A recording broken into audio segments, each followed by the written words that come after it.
Beautiful day right here, special welcome to Talk Sport on Global Television.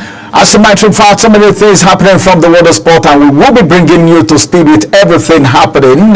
Newcastle step up their Champions League chase with Leicester City's win. Nobody expected that was going to happen. Then we will still talk about the Champions League. That game is coming so hard. That one between Arsenal and, of course, Real Madrid. And how many players from Real Madrid are going to be off the pitch? What about Arsenal? All of this will be forming focus for our discussion this beautiful day. And don't forget that Real Sociedad on their own part also fight back to end Man United's draw in the Europa League game that was played. And as a matter of fact, it was a very unique and fantastic one. And of course, coming back home to Nigeria, there is a call for Nigeria. Of course, it is a willingness, and it's something very commendable that Nigeria seek to host 2030 Commonwealth game.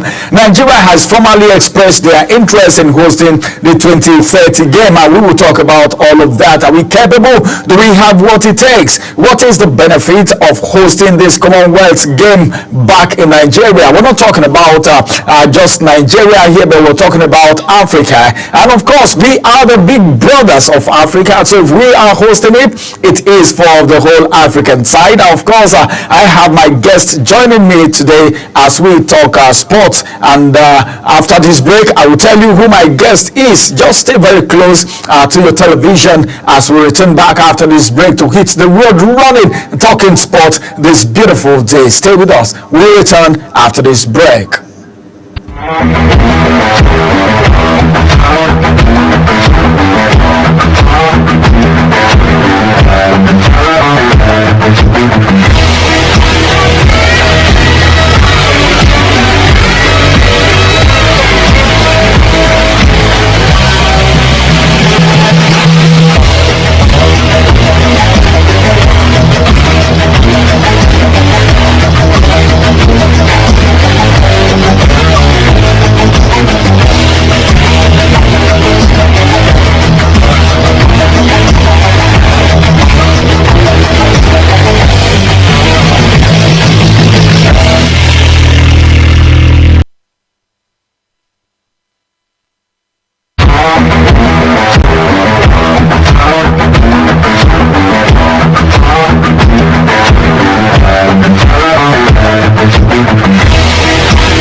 Welcome back from that break. Of course, it's time for us to hit the ground running, and I have my guest join me right here in the studio as we talk sport. Of course, he is a sport analyst and a sport commentator.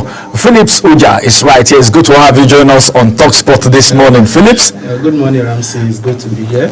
to talk sport after a while. Yes, of course. It's been a while, and it's good to have you join us on TalkSport this morning. So many things have happened since the last time that we met. Let's begin from the recent one, and that's the Newcastle as they step up their Champions League chase with Leicester City. Well, that game ended 3-0, and of course, Leicester City, I don't know, but then I think it was a game that nobody thought it was going to end the way it ended. The Foxes now to 8 straight Premier League defeat without scoring, and of course Eddie Howen's men are still on a high after winning the League Cup last month, and they are up to 5th in the table so far. If you check the table, you know that they are 5th on the table, and of course level in point with 4 plays at Chelsea. Well, we're also going to be talking about Chelsea as a matter of fact, and but then with the whole of this game and bringing Chelsea to the picture, we actually brought Chelsea to the picture because the level on points now with Chelsea as a matter of fact in that game. What do you think? Did you expected that game to end the way it ended? Well, looking at Leicester City, it's so quite unfortunate that the team is going to be going back. It's almost certain that they are going back to where they came from, which is the Championship. The yesterday's game, I knew they were going to lose, but I thought they were going to fight back a little, just the way Ipswich Town fought back, but they could not get the equalizer. But from the let's go, I think in less than 5-10 minutes, Newcastle United were 2 goals up, courtesy of Murphy. And from the body language of the team, it seems already they know their fate. They'll be thinking of how to go back, regroup, and then fight back to see if they can come back stronger, because mathematically they are not yet relegated, but factually I think they are relegated, because if you look at the teams they have to play, these are not teams that you think that they are going to manage 7 win out of 7, of which that is practically impossible. If a team that is going to do that, probably I can say it's only some parts of Africa that you can see such magic. But in English Premier League, you don't expect a team like Leicester to win 7 straight games and then maintain their position in the league. It's unfortunate that they are going to be going, and then we look at who is going to join them. Will it be Wolves and other teams that are battling there in the round bottom game? But talking about Chelsea, yes, Newcastle, their win yesterday is pushing them closer to the top 4 finish. Yes, they merit the top 4 finish, because if you look at the way they've played this season, from the fact that they won the League Cup against Liverpool, no one saw that coming. So I think for them to finish in the top 4 is something that is going to be quite appreciable for the fans and for the players themselves, because they are putting so much work this season. You talk about the attack, the Joelinton, the Isak, the Murphy, I mean, a whole lot of them, Tonali and the rest. These are teams that, should I say, they are kind of not too expensive players, but they form a kind of synergy. They have a team. This is what we call a team. Because when you see them playing, this is a team playing. So I think that is one thing we need to commend them, the owners for, and then we'll see how they are going to consolidate of that come next season. All right, let's see how they are going to consolidate on that come next season. Next season is not too far. Now let's quickly look at Real Sociedad as they fight back also to end Man United draw in the Europa League. As a matter of fact, Manchester United, I don't know what's happening, but then Real Sociedad's Michael Oyarzabal-Koli netted a penalty to hold Manchester United to a 1-1 draw in Europa League last 16 first league clash. And that game, I don't know, but then it was a game that a lot of people have been talking about, and that's the reason we are revisiting this game again. The Red Devils are enduring a woeful season, and winning the competition offers their only realistic route to Champions League football. But then they could also protect their lead in the San Sebastian 5th place, while almost certainly be enough to secure them a place in the Champions League come next season. What do you think about that game? You know, Manchester United is in the picture. A lot of people are saying they are not impressed by the performance of Manchester City this season. I don't know what you... Manchester United. No, not City. Hey, come on, City for... No, not you guys. The truth of the matter is Manchester United, they might not be playing too well, but I think they've got what it takes.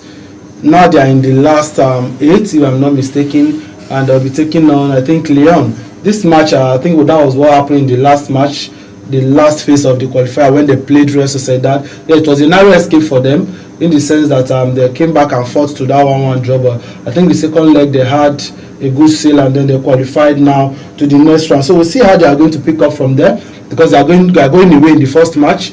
And then, at times there's this advantage that plays in when you play away first. When you play away first, at least you come back, you have enough time to regroup, and then you come back to your home, and then you finish the work off there back there in your own stadium. But I think going far away to Lyon in the first leg is not going to be an easy task for them in France. And but we'll see how they are going to do it. But like I said, Manchester United, they might not be playing too well, but you will see that there is going to be this way. They always manage to go up to the semi-final, and probably I will not be surprised if you see them in the final. Yeah, I will be surprised if you see them in the final. All right, we've been talking about the result of the games. All right, now let's get to Nigeria and see what is happening there for the world of sport. And this is a welcome development as Nigeria seek to host the 2030 Commonwealth Game. Nigeria, as I speak with you, formally, it is not story anymore. They formally expressed their interest in hosting the 2030 Commonwealth Game that is going to be in Abuja, the Federal Capital Territory, where we are right now. And the Nigerian Olympic Committee, the NOC, made an announcement following an executive committee meeting that was held on the 3rd of April in Abuja. And the bid can only move forward if it secures the official backing of the federal government of Nigeria. Looking at the economy and everything that is happening right now, you know what it means to host a Commonwealth game. And I don't know, I don't want to say this one, but whether I should say it, I don't know. You know how some NPFL are even struggling to get a stadium to play. He's busy smiling because I'm trying to touch one part of him right now. So now coming to talk about the federal government giving the backing for the hosting of the 2030 Commonwealth Game. How do you see it, and what prospects do we have hosting the Commonwealth Game in 2030? It's a long time coming anyway. Well, yes, it's a long time coming, because if you look at some other countries that have thrown in some bids in recent years, if you observe the last World Cup that was played in Qatar, you guess how many new stadia were built from scratch to finish before the time that they gave them for the competition.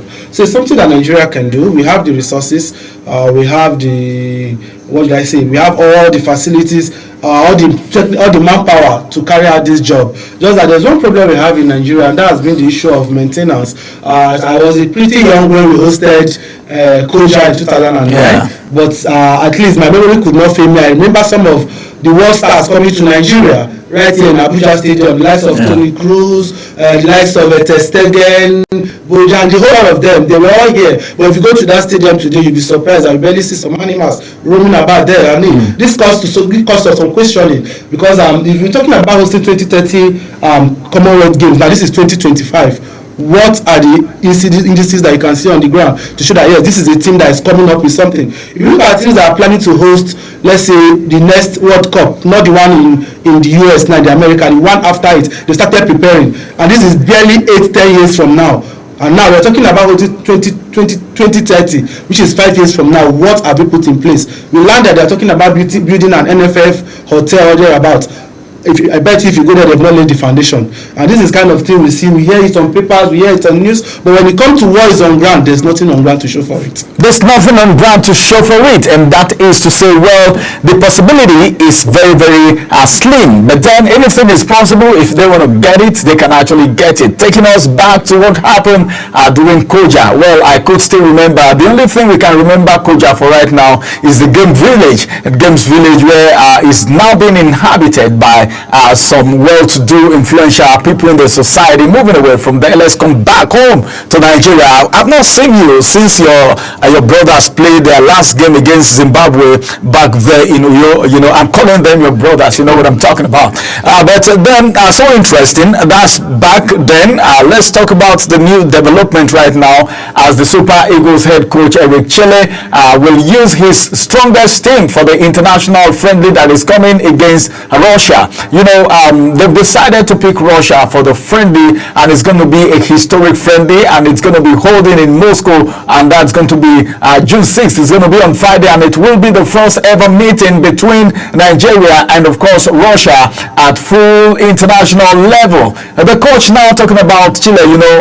Chile's coming in had a lot of controversies because some persons were saying, "Hey, come on, why are you bringing out? You're talking about a foreign coach, and you're bringing out someone from Mali." A lot of people despised him, but after the 2 games that he spearheaded, some persons are beginning to sing his praises, and he's now putting up an international friendly between Nigeria and Russia. And the coach has said his core of the team from the matches against Rwanda and Zimbabwe will get another chance. Again, they're going to get another chance to play against Russia in the friendly. What do you think about this? Is this what we need right now? And what do you think this will add to the team? Well, I think we are getting so many stories. I don't know which one is authentic. As of last night, what I saw was that the coach was threatening to bring about 20 new players. In fact, there was a story having that he has gone to Europe to scout for more players. Top of the list are the German-based Tobulu, and then another is this somebody Osigwe, and then talking about bringing in new goalkeepers and a whole lot of other things. But I think let me take it from our last 2 matches. Well, if you want to use these 2 matches to judge the coach, I think you will give him a pass mark. Why? Because he has played 2 matches, he has gathered 4 points. If the past 2 coaches or thereabout that we've had also given us 4 points as they have done, I think our condition won't be this precarious now. Because why we are in this position is because the past 2 coaches, I think Pesero handled 2 games, what was his name? Finidi handled 2 games, and then I think both of them, they managed a total of just 3 points. So that is, they drew 3, they lost 1. But here is a man that have played 2, 1 drew, and that is 4 points. So I think if you want to check his performance, I think he has done fairly enough. But he knows the task before he took the job. And if you are ready to take such job, to me, which is very delicate, you should know you are sitting on a time bomb. Just like if you saw when I posted on my social media and after the game, I told him that Nigeria fans are like Chelsea fans. They are the one that will sing your praises like for Jesus, and then they'll say crucify him, because he saw the whole media was agog when they won. That's why I say no, he's not yet to rule yet. Come back home, play the next match, let's see. And this is that's why when people start talking about other countries doing us favor, maybe Benin winning, Zimbabwe winning. The question is, even if these teams win for us, what about we Nigeria? Can we win for ourselves? That is the problem, because this, whether you like it or not, some of these teams, they are going to hold the big teams to ransom. Yes, South Africa have won Benin Republic, but you'll be surprised. Their next match against Lesotho, they might not find it easy to win. But what will happen to Nigeria? We see Nigerian people will go to play Benin Republic, we'll be managing to play 1-1 draw in Uyo, and then we'll be back to what we are saying now. Talking about these friendly matches, and not only this Russia match, I think you also have a 4-nation tournament. Yes. It's going to be playing the likes of Jamaica, Ghana, and Trinidad and Tobago. Yeah. So I think it's going to be a whole lot of matches for him. But another thing we also need to look at is that is going to be an off-season. Off-season in the sense that the league will just have ended. Some of these so-called big players will know their attitude. This is the time that they want to have some parties with their friends, some family meetings, some hangout, and even some of them might even want to marry. Of course, it's allowed. So it might not be easy for him to get a full house.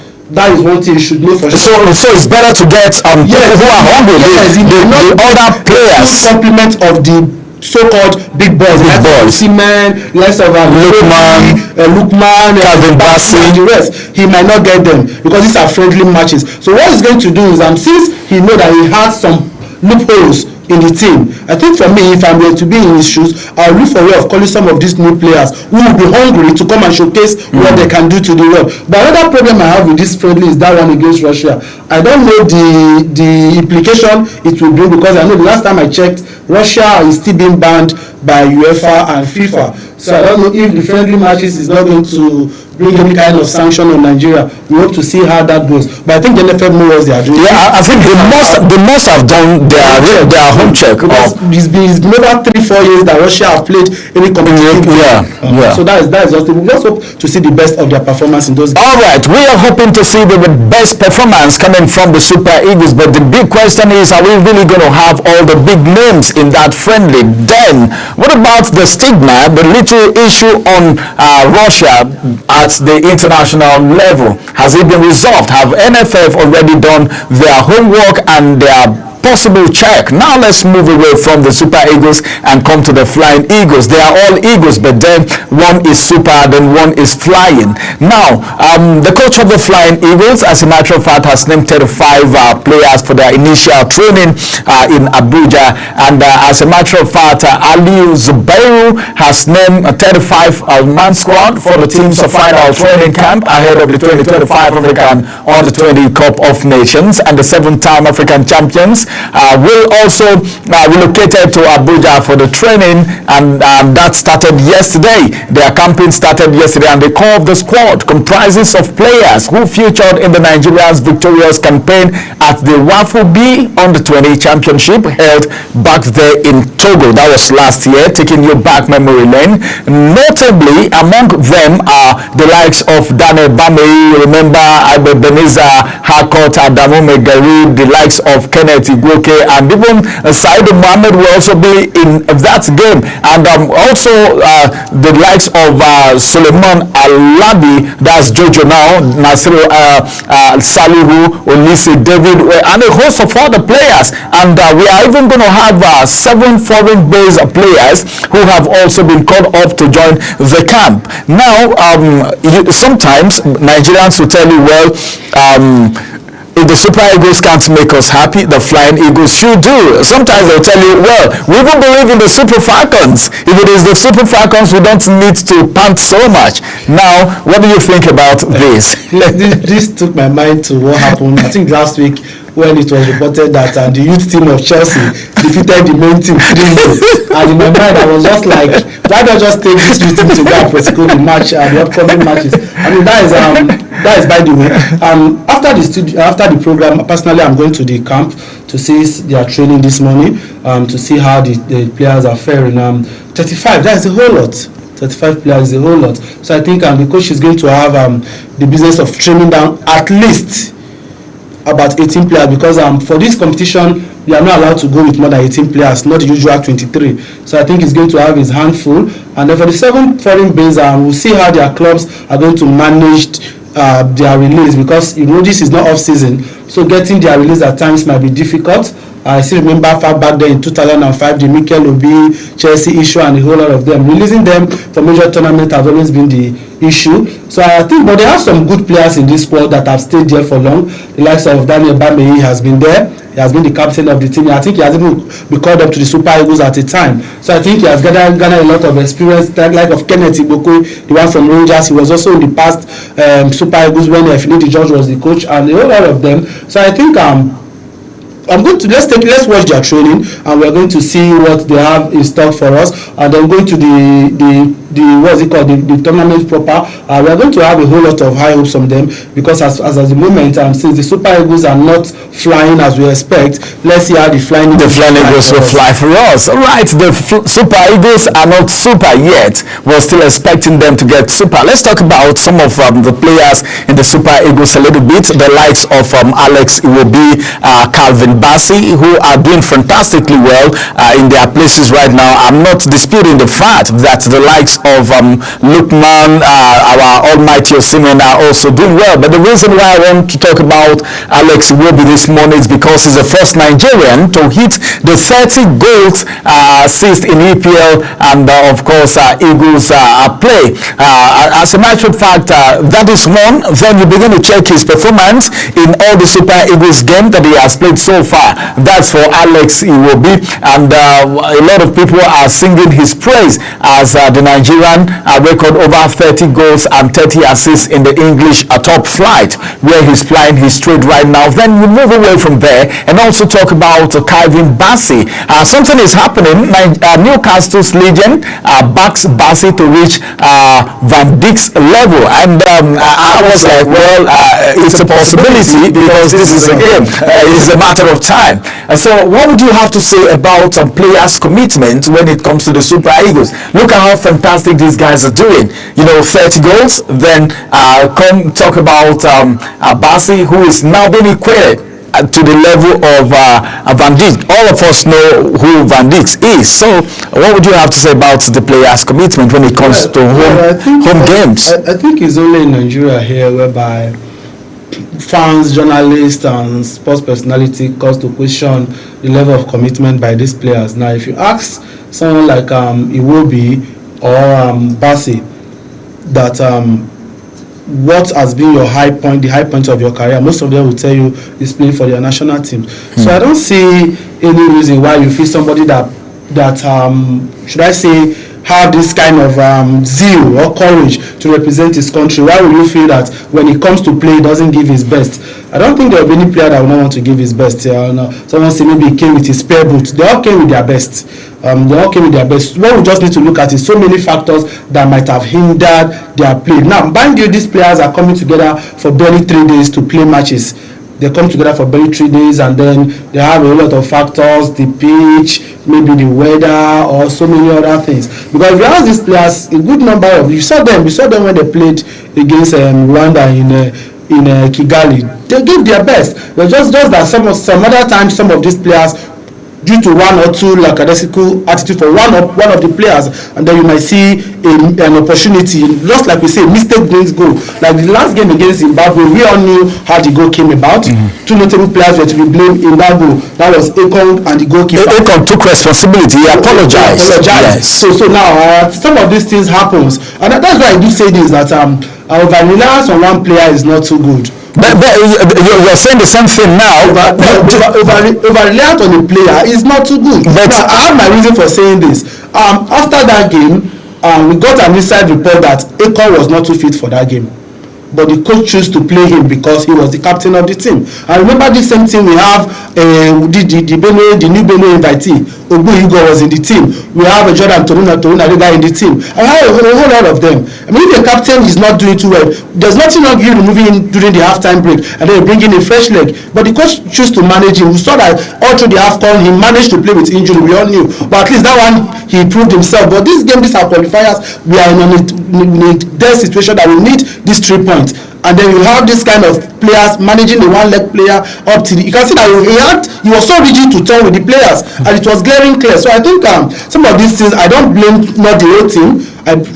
Some certain players just need to take responsibility. But if you ask me about Iwobi and Calvin Bassey, I can bet you those guys have been giving their best for the national team. Alright, these guys have been giving their best for the national team, even though Truls Ekong, as the captain of the team, has come out to take a responsibility for that goal. And as a matter of fact, he said, well, we're not relying on Victor Osimhen, because a lot of people said, well, they were over-relying on Victor Osimhen for the 2 games. But then they said, we weren't relying on Victor Osimhen. Can we go on a quick break? Yes, let's go on a quick break. After this break, we return and we'll talk about Napoli and, of course, United and, of course, Victor Osimhen's movement. And that will be after this break. Stay with us.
It's good to have you right there to still talk sport on global television this beautiful day.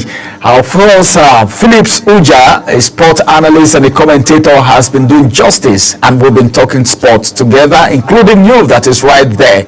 Now we're going to Napoli and, of course, Manchester United, as Napoli and Manchester United are now in advanced talks, not just a mere talk anymore, but an advanced talk over the potential transfer of Nigerian striker Victor Osimhen, with the Italian club reportedly ready to offer the Red Devils a discount on the player's release clause. That's where caught my fancy. Anyhow, you gotta go. We will reduce the clause. You know, the clause created a lot of problem. You remember why Victor Osimhen is not playing for Chelsea right now, but now they said we're ready to reduce the clause, and what do you think about that? Well, for Victor Osimhen, it's a bit dicey for me to talk about it because I have my own preferred destination for him to go. His style of play could only fit in for a team like Chelsea. I'm not being sentimental now, but I've watched him play. I've seen the way he carried himself. He might not be a good fit for Man United or Arsenal, but a team like Chelsea, he has the kind of Drogba charisma. That's the kind of person he is. And I think John Mikel Obi has also been pushing for a role by Chelsea because I'm saying pushing for a role by Chelsea because he has been doing an unofficial work for Chelsea. Serious one. To Turkey, he has visited Turkey 3 times. And the other time he even had his Obi-Wan podcast with him and allowed him to talk about so many things. So I believe Mikel Obi is not giving up yet.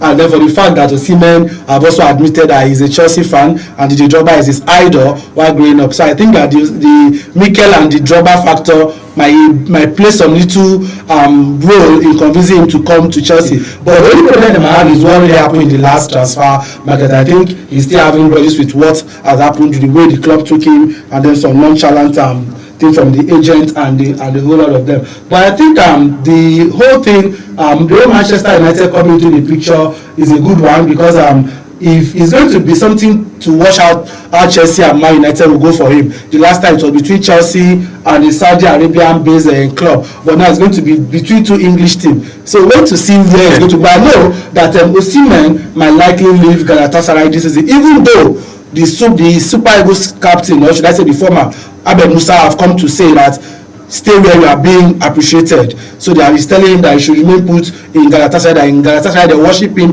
like a semi-god. Sure, that's what they do. Going to the airport, they follow him. See him going to eat, they follow him everywhere. You see the fans follow him, and he's just being worshipped like the way Maradona was worshipped in those days in Napoli. So I think Osimhen have a whole lot in his hand. We're going to see what him and his agent is going to decide. But I think Galatasaray, having seen what he has done for them, they might be ready to pay whatever money Napoli will be asking for. That is one thing that will make the whole thing dicey. The decision is going to be difficult for Osimhen somehow. Why? Because the Galatasaray themselves, they might want to break the bank. They break the bank. That's what I was saying. Yes. So it might even be difficult for Victor Osimhen himself. But then let's see how all of this would go. Who would not want to play in an English club? All right, I'm back there. Let's get to talk about what's happening in the Champions League. All right, fans, let's take you to what is happening from the Champions League quarter-final fixtures right now, as the stage is already being set and taking place on Tuesday and Wednesday respectively. That is the Champions League, where Arsenal, Real Madrid, Bayern Munich, Inter Milan, Barcelona, Borussia Dortmund, Paris Saint-Germain and Aston Villa are the teams that made it to the last 8 stage. And of course, as it is right now, Arsenal will host Real Madrid in the Champions League quarter-final first leg tie on the evening, and that's going to be today at the Emirates Stadium, while Bayern Munich will become Inter Milan's at the Allianz Arena, and that's going to be on Wednesday. But then let's talk about Barcelona a little bit, which will take on Borussia Dortmund at home, while Paris Saint-Germain will also tackle Aston Villa in Paris. Then all fixtures promise to be exciting. I tell you the truth, I'm not mincing words right now, because all the 8 teams will be hoping to get the better of their opponents when the games begin. Let's also look at at least arguably the star match of the quarterfinal stage. You already know the star match, and that's the one between the EPL top rangers, Arsenal versus Real Madrid, and Arsenal already had knocked out PSV Eindhoven in the round of 16th stage, while Real Madrid eliminated La Liga rivals Atletico Madrid, and Arsenal's last 8th first leg clash with Real Madrid will take place at the Emirates Stadium. That's going to be 8 p.m. Nigeria time. Come on, I tell you the truth, Philip. This is not moi. The stage is set. The stage is set. What's in your mind? I know you have so much on your mind. I pray time will allow us to talk a little bit about it. Well, the truth of the matter is, you use the word arguably, but I think it's the star match. There's no argument about it. Real Madrid playing against Arsenal at the Emirates Stadium is going to be a whole lot. I watched the press conference yesterday. Both managers are speaking tough, but I'm surprised Arteta is trying to play the mind game. Well, not really playing the mind game. I think that is just the truth. He looks at his team as the underdog going to this fixture, but I think if you look at the team, Manchester, Real Madrid is not going to be a pushover for Arsenal. Rather, and Arsenal is also not going to be a pushover for Real Madrid. It's going to be a balanced game in the sense that both teams have their injury worries. They have their injury crisis. If you look at just yesterday, I was talking to an Arsenal fan who was lamenting about their own injury crisis, and I told him that don't cry foul yet. Even Madrid have their own injury problem. If you look at the Madrid defense, I'm seeing a certain Asensio. I'm seeing Valverde. These are natural midfielders. The only player there that is notably that is still going to be there is probably the goalkeeper, and then probably the central defender that is talking about Antonio Rudiger. The rest of them are French players.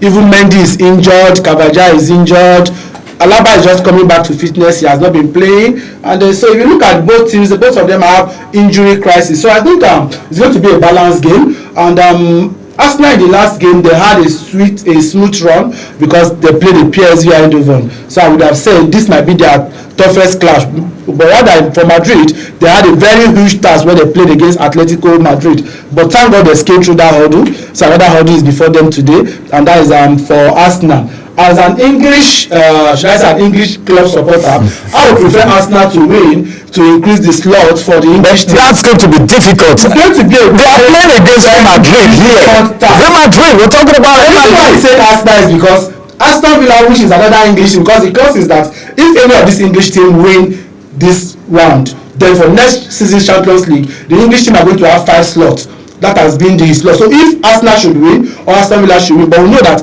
Aston Villa face an uphill task to defeat PSG. So the only people who can back on a little despite their antecedents is Arsenal. So I think it's going to be very difficult, you know. It is very difficult because this Madrid team is playing too well, but when it comes to the Champions League, it's still a die for them. So that is just it. But then talking about Real Madrid, you know, the suspension issue. At least 5 Real Madrid players are facing suspension ahead of the first leg of their Champions League quarterfinal at Arsenal. Vinicius Junior, Luka Modric, Antonio Rudiger, Ododo Cavilla, and Edric and Lucas Valdes will be banned from the second leg if they pick up a yellow card again.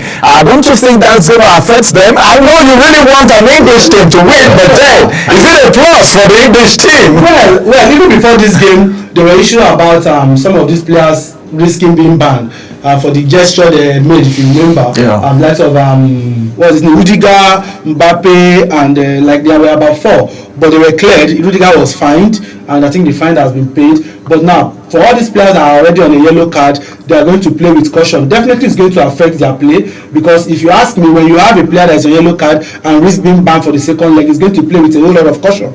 So I think that is going to be a plus for Arsenal as well. But most of them might not even want to mind. They might want to risk it, provided that they will get the job done in this first leg. So I think for me, I would prefer to miss the second leg and then we'll go to the second leg with a 3-0 win, of which I know that they are going to defend their hearts out in Bernabeu. And then I think that would be what some of them will be looking for. The coach will tell them, go on and play a very carefree game. Don't pick up any needless card. But if need be, pick pick up the card, let's get the win. I think that would be the best result for them. You pick the card, but all we are going for is the win. So whatever you want to do, just give us the win. We don't care if you pick the card, but let's just proceed as the game. That's why I always tell us it is sport, and of course sport is such an interesting game. Our time is fast spent, but before we go, we need to talk about the issue of angry. Let me use the word angry. Ancelotti removing Vinicius Junior as Real Madrid's penalty taker. You know, he's been their penalty taker, but then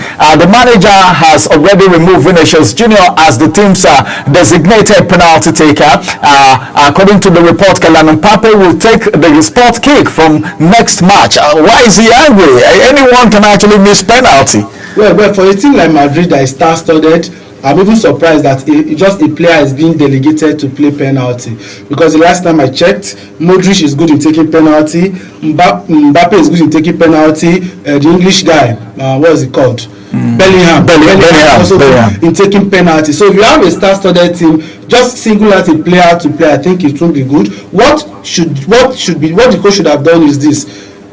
By the spirit of the game, there are times that some players, if you ask them to take penalty, they might not want to take. But there are some games, maybe you have a player that is already on a hat trick and he has a high morale. When you have a penalty, maybe at times he won't be the one that have committed the penalty. He want to take it by himself. It will be unfair for you to say, oh, don't play it because you're not designated penalty taker. So at times I think some of these things, for big teams like Real Madrid, personally I feel is a single player should not be designated to take penalty.